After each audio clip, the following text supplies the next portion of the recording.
আজকে স্পাইসি নিমকি তৈরি করে শেয়ার করছি আপনাদের সাথে। তৈরি করা কিন্তু কোনো রকম ঝামেলা নেই, সংরক্ষণ করতে পারবেন 1 মাসের মতো। সব রেসিপির মতো আশা করছি আজকের রেসিপিটাও সবার ভালো লাগবে। আর যে উপকরণগুলো লাগবে এগুলো কিন্তু আমাদের হাতের কাছে সব সময় থাকে। তো চলুন তৈরি করি। প্রথমে একটা বাটিতে নিয়ে নিচ্ছি 1 কাপ ময়দা, পরিমাণ মতো লবণ দিয়ে দিচ্ছি, 1 টেবিল চামচ দিয়ে দিচ্ছি সয়াবিন তেল, 1 চামচ দিয়ে দিচ্ছি কালো জিরা, 1 চামচ দিয়ে দিচ্ছি চিলি ফ্লেক্স, আর পরিমাণ মতো দিয়ে দিচ্ছি ধনে পাতা কুচি। আপনারা যদি বাচ্চাদের জন্য তৈরি করেন ওই ক্ষেত্রে কিন্তু চিলি ফ্লেক্সটা আর একটু কমিয়ে দিতে পারেন, আবার চাইলে বাদও দিতে পারেন। তো এখন সবগুলো উপকরণকে হাত দিয়ে মিশিয়ে নিতে হবে। মেশানো হয়ে গেলে অল্প অল্প পানি দিয়ে গোলাটা তৈরি করতে হবে। আর আমি এখানে কিন্তু গরম পানি নিইনি, নর্মাল তাপমাত্রার পানি নিয়েছি। মাখাতে মাখাতে একটা সফট গোলা যখন তৈরি হয়ে যাবে এটাকে আমি রেস্টে রেখে দিব 10 মিনিটের মতো।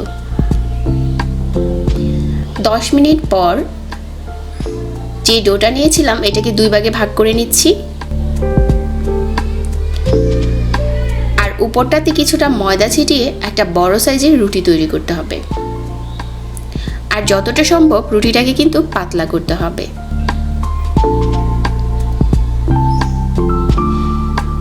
রুটিটা যত পাতলা হবে নিমকিগুলো কিন্তু তত ভালো হবে। আমি এটার পুরুত্বটা একটু দেখিয়ে দিচ্ছি, ঠিক এরকম হবে।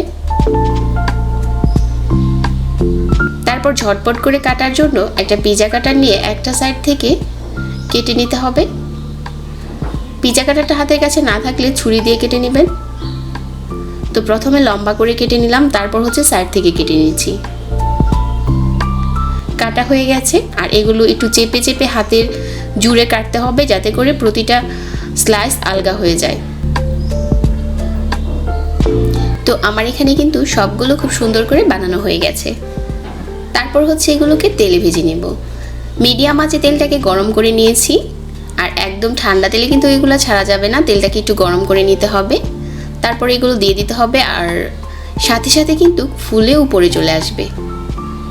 চুলার আঁচটাকে লো আর মিডিয়ামের মাঝামাঝি রেখে কিছুক্ষণ নেড়ে চেড়ে এগুলোকে লাল করে ভেজে নিতে হবে।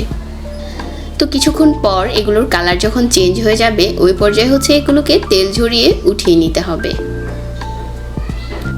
তো আমার নিমকিগুলো কিন্তু এখন ভাজা হয়ে গেছে, খুব সুন্দর একটা কালার যখন চলে এসেছে ওই পর্যায়ে আমি তেল ঝরিয়ে উঠিয়ে নিচ্ছি।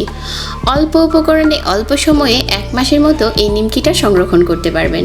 আশা করছি আজকের রেসিপিটাও সহজ লেগেছে আর ভালো লেগেছে। আরও সহজ রেসিপির জন্য চ্যানেলটিকে সাবস্ক্রাইব করে রাখবেন। সবাই অনেক ভালো থাকবেন। আজকে বিদায় নিচ্ছি। আল্লাহ হাফেজ।